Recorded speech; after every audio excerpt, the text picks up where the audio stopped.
Assalamualaikum mbokk yi ñoo ngi leen di nuyu di leen ziaré di leen xamal bépp xew-xew bu ñeel walum sport tay yamo lundi 8 août 2022 ñu doore ko ki nga xamné modi Paris Saint-Germain déggona ak ki di Fabien Ruiz buñ sukkandiko ci ay xibaar yu bari ki di Fabien Ruiz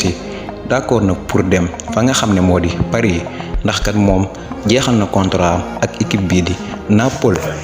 Niki nonu ki di Marcos Alonso man na dem fa nga xamne modi FC Barcelona ndax kat ñaari club yi ñoo ngi waxtaan ta seenu waxtaan sori na lool. Manchester United mo ngi def lepp lu man pour jënd ki di Rabiot. Chelsea ak Edouard Mendy nek nañ di waxtaan ci lu ñeel walum benen contrat ndax kat Chelsea mi dafa bëgg yokal ki di Mendy contrat. Bu ndemé ci las yene kay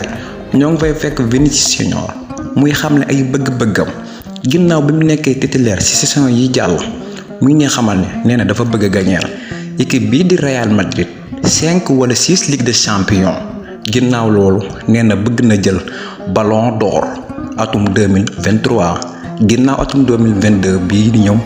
ba ca top néna bëgg na gagner Ballon d'Or bobu nonu te bëgg na gagner lépp lo xamne joueur gagner nako xam ngeen ne demu niki Juventus Atlético Madrid ñoo ngi leen amal benn amical kii du Morata kat dugal na ñett ci bii ginnaaw bi mu jógee Juventus dem ci Atlético esco officiel na dem na fa nga xam ne moo di FC Séville ñu bàyyi leen ngeen xool ak résultat yi tukkee ci ñeel wàllum saison yii lii di Premier League Bundesliga ak Ligue 1 te di leen ñaan ngeen abonné ci seen bii